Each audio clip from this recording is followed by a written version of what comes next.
네, 안녕하세요. 세계금융고 조용욱 센터장입니다. 일주일간 꽤나 많은 일이 있었습니다. 계속해서 미국 엔비디아의 신고가 흐름들, 그리고 언론에서 많이 접하셨겠지만, 비트코인이 1억을, 그러니까 하나 기준으로 1억을 돌파하면서 다시 한번 가상화폐 시장으로 또 일정 부분의 수급들이 좀 유입되기 시작했고, 어쨌건 간에 미국 증시 내에서 대표적인 AI 반도체 관련해서 한참 흐름을 타고 있는 엔비디아가 신고가 흐름을 계속 이어가고 있는 이 와중에서도 한국 증시에 상장되어 있는 대표적인, 그리고 그동안 엔비디아의 시세를 한참 추종을 했었던 SK 하이닉스의 시세에는 많이 좀 정체된 흐름이 나타나기 시작했고, 그리고 대표적으로 또 장비 기업으로 분류가 되는 후공정 장비 기업으로 분류되는 한미반도체를 비롯해서 코스닥의 HPSP, 그리고 그 밖에 약간의 테마 성향의 반도체 소부장 기업들이 조금은 변동성이, 하락 변동성이죠. 어떻게 보면 하락 변동성이 좀 수반되면서 분위기가 살짝 좀 안 좋아지는 그런 흐름들이 나타나고 있습니다. 어떻게 보면 예견된 일이긴 했죠. 그러니까 결국에 SK 하이닉스가 누가 보더라도 미국의 엔비디아의 시세를 계속해서 시세를 좀 추종할 수밖에 없었던 그러한 과정이 이어져 왔었고, 엔비디아도 지금 이제서야 좀 버블에 대한 논란이 계속 좀 일고 있는 시점에서 상단에서 좀 부침이 나오기 시작했다라는 거죠. 그러다 보니까 결국에 후발주 성향으로 분류되는 SK하이닉스 역시도 더 이상 무언가 추가적인 상방에 대한 트라이가 지금 닫히는 그러한 흐름들이 좀 나타나고 있다라는 거고, 결국에 한국 증시내에서 작년부터, 그러니까 작년 하반기부터 지수를 이끌었었던 종목은 누가 뭐라 해도 SK하이닉스인데, SK하이닉스가 상당히 막혀버리니까 시장이 약간 갈피를 못 잡는 분위기입니다. 가뜩이나 코스닥 같은 경우는 아시다시피 HLB, 알테오젠, 엔캠, HPSP, 신성델타테크 같은 시가총액 상위 종목들 내에서도 아주 손에 꼽히는 종목들로만 지금 수급들이 빈번하게 유출입이 이루어지고 있는 상태다 보니까 실제로 코스닥 쪽에서도 무언가 매매할 거리들이 없는 상태고, 그렇다고 코스피로 넘어와서 보자니 역시 마찬가지로 SK하이닉스를 제외하면 무언가 트레이딩할 만한 건덕지들이 나오지는 않습니다. 그렇다고 당일날 뭐 반도체 소부장 기업들 또는 2차전지 소부장 기업들 좀 올라가는 것들 따라잡으면 바로바로 윗꼬리가 나오면서 당일에 막 4, 5% 이상씩 손실이 만들어지니까, 그러니까 시세의 연속성이 없는 시장이 계속해서 좀 이어지고, 코스닥 역시도 테마가 없다 보니까, 이렇다 할 테마가 지금 근 한 두 달, 세 달가량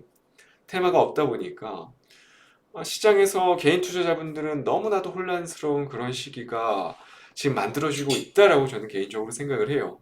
그런 상황 속에서도 또 가상화폐 시장에서도 비트코인 같은 것들, 이더리움, 약간 상징적인 역할을 하는 그러한 자산군들은 또 신고가 흐름들이 나오면서 언론에서는 계속해서 약간 포모 현상들을 또 만들어내고 있고, 그러다 보니까 또 개인 투자자분들은 마음이 조급해지고 왜 내 종목은 수익이 안 나는지, 이런 부분에 대해서 계속 악순환이 좀 만들어지는 그러한 참 안타까운 시기가 아닌가 싶습니다.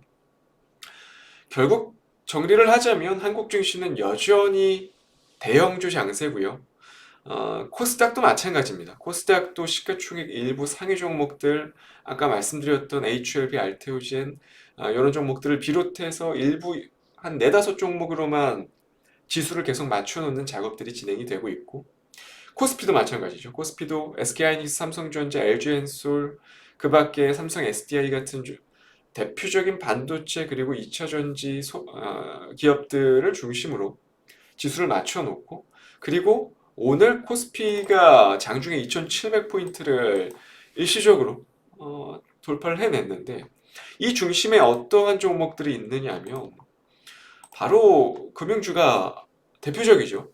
KB금융을 비롯해서 신한지주, 하나금융지주 같은 종목들, 그리고 보시는 바와 같이 현대차 같은 종목들도 다시 상단을 향해 좀 올라가고 있고.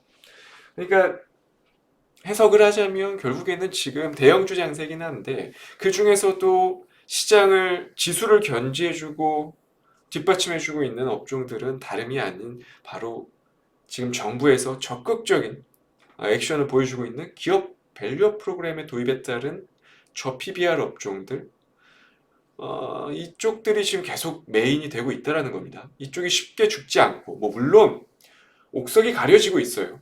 오늘 타이틀에서도 말씀드린 바와 같이 저PBR 종목들이 한참 우후죽순 올라오기 시작했었던 2월 초 요 시기 때, 이때와는 다르게 지금 빠질 종목들은 다시 빠지고 있고요. 반면에 신고가 흐름을 내는 종목들 또는 상단에서 계속 시세가 유지가 되고 있는 종목들은 지금과 같이 옥석이 확실하게 좀 가려지고 있는 현상들이 꽤나 뚜렷하게 지금 이번 주 들어서 나타나고 있다는 겁니다.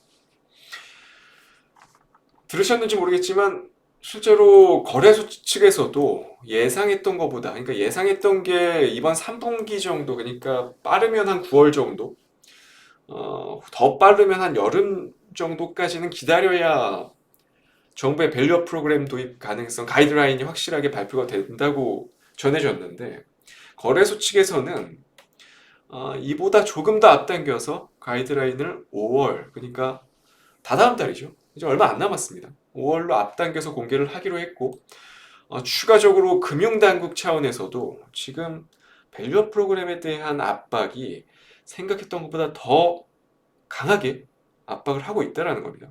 기준이 미달됐을 때는 정말 상장 폐지를 검토할 수 있을 정도로 무언가 페널티를 주겠다 라는 의지가 상당히 좀 강해 보여요.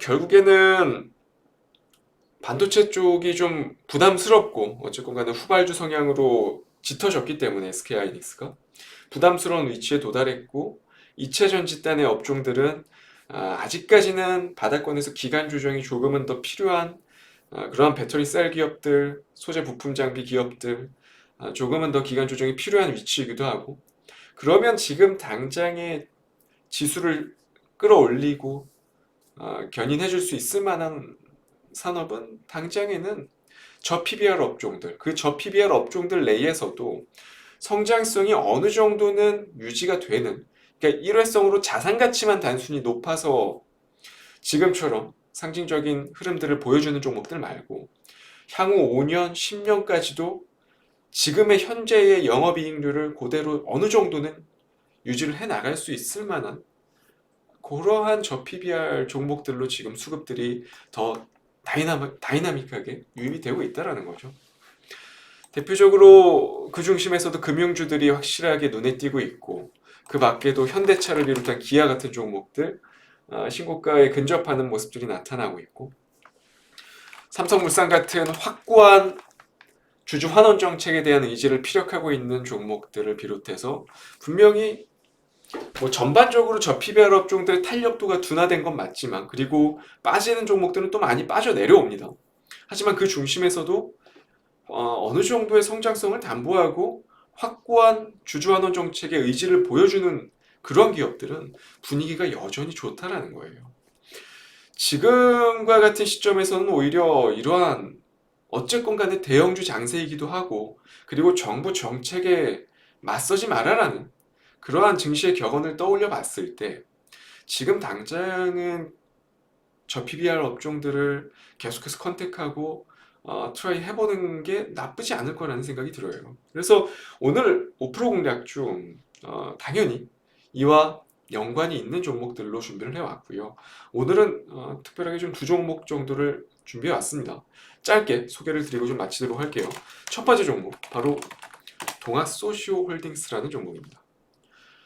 동아소시홀딩스는 뭐 대표적으로 동아제약 그리고 동아오츠카, 그 밖에 뭐 여러분들이 또 코스닥에서 익히 알고 계시는 ST팜까지, 특히 동아오츠카나 동아제약의 비중은 지분율로만 놓고 보면 100%를 보유를 하고 있고, 그리고 ST팜 역시도 32%가 그냥 최대 주주죠.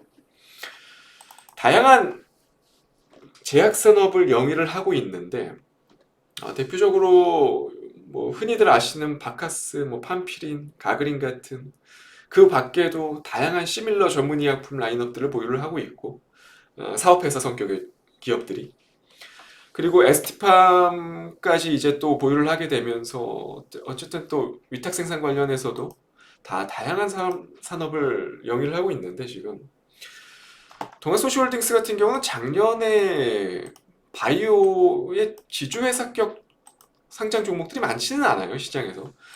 대표적으로 뭐 녹십자홀딩스가 있을 거고 그리고 한미사이언스 가장 대표적으로 좀 비교가 가능한 업종들이 있는데 실질적으로 바이오의 지주회사격 종목들은 보시는 바와 같이 자산가치라든지 PER이 뭐 그렇게까지 매력적인 종목들을 찾기는 어렵습니다.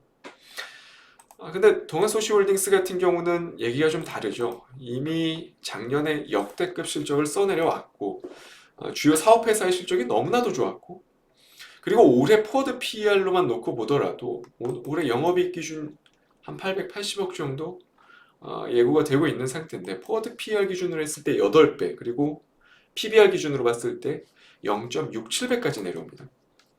장사가 너무 잘 돼요. 동아오츠카, 동아제약, 에스티팜 모두 실적 성장세에 있고 거기다가 동아소시홀딩스의 최근에 주주환원 정책 발표 흐름들을 놓고 보면 잉여현금 흐름의 50%를 주주환원에 활용을 한다라는 그러니까 바이오 지주회사격 종목들의 이러한 파격적인 면은 사실 찾아보기 힘들거든요. 상당히 적극적인 모습들이 나타나고 있고 충분히 매력이 있다라고 생각해요. 지금 단순 피어 그룹 단의 종목들과 비교를 해놓고 보더라도 밸류에이션 측면에서도 너무 매력적이고 성장성 그리고 기업의 이번에 밸류업 프로그램의 도입 전반적으로 기술적인 측면도 그렇고요. 저점을 확인하고 이제서야 1차, 2차 파동이 나오고 있는 과정인데 상당히 오랜 기간 저점을 확인하는 과정을 겪어오고 나서 여러 모멘텀이 맞물려 있는 상태이기 때문에 충분히 이와 같은 분위기라면 대량 거래가 한번 터지는 시점에서 주요 매물대들 많이 몰려있는 12만원, 13만원 쉽게 돌파해낼 수 있을 만한 그런 차트 분위기를 가지고 가고 있다는 겁니다. 그래서 개인적으로는 동아소시홀딩스 바이오 업종 내에서 그리고 기업 밸류업 프로그램 도입에 따른 수혜주로 상당히 좋은 대안이 되지 않을까라는 부분들을 말씀드리기 위해서 오늘 첫 번째 종목으로 가지고 왔고요. 두 번째 종목은 SK 디스커버리라는 종목입니다. SK 디스커버리는 실질적으로 여러분들이 익히 알고 계시는 SK그룹과 지분 관계에는 전혀 없는 지주회사격 종목이에요. 그러니까 SK하이닉스를 비롯해서 이제 최태원 회장이 관리하고 있는 그쪽과는 전혀 관련이 없고요. 대표적으로 SK가스 그리고 SK케미칼 그리고 SKD&D 같은 이러한 사업회사 성격의 종목들을 가지고 있고 그리고 SK바이오사이언스 같은 약간 손자회 성격 종목도 가지고 있죠. 대부분 방금 말씀드린 사업회사 성격의 종목들이요.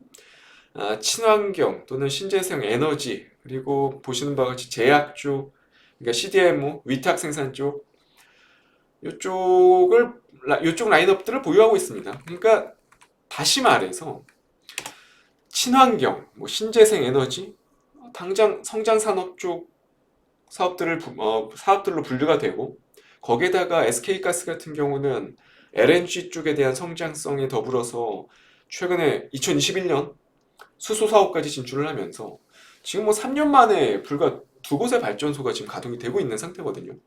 지금 보시는 바와 같이 주가 흐름들 너무 좋고 실적도 너무 좋습니다.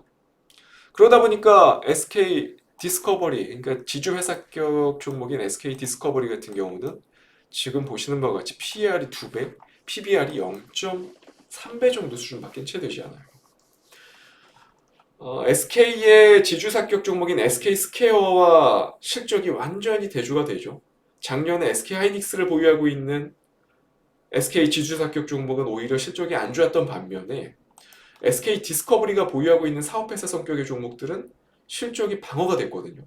그러다 보니까 실질적으로 앞으로도 친환경 관련한 그리고 신재생 에너지 관련한 바이오 위탁 생산 관련한 사업을 보유를 하고 있는 SK 디스커버리는 오히려 시대적인 패러다임을 등에 업고 2024년 그리고 2025년 실적 역시도 안정적인 사업을 영위를 할 수 있다라는 겁니다. 오히려 사이클 산업이 없다라는 거죠. 그게 장점이다라는 겁니다. 지금 같은 경우. 그래서 최근에 또 발표한 게 SK와 다르게 자사주 100억 그리고 소각까지 매입뿐만 아니라 소각까지 하면서 지금 시장에서 원하는 주주가치 제고를 확실하게 보여주고 있는 기업 중에 하나다라고 좀 말씀을 드릴 수 있을 것 같고 너무나도 지금의 시장 트렌드와 가장 부합하는 종목이 되지 않을까라는 생각이 들어서 지금 당장에는 좀 베일에 가려져 있는 종목이긴 하지만 많이 시끄럽지 않은 종목이긴 하지만 향후에는 많이 시끄러워질 가능성이 충분히 있다라고 생각을 해요. 그래서 지금 같은 경우는 오히려 막 많이 오르고 있는 은행주들, 보험주들, 증권주들, 자동차 완성차 기업들 이런 종목들 말고 오히려 방금 오늘 제가 지금 소개드리는 이러한 두 종목을 조금 더 관심 있게 지켜보시는 게 조금은 더 매매에 도움이 되지 않을까 해서 오늘 종목들을 선택해서 가지고 왔습니다. 잘 참고해서 좀 봐주시면 좋을 것 같고요. 저는 다음 주 이 시간에 또 좋은 종목 가지고 찾아오도록 하겠습니다. 감사합니다.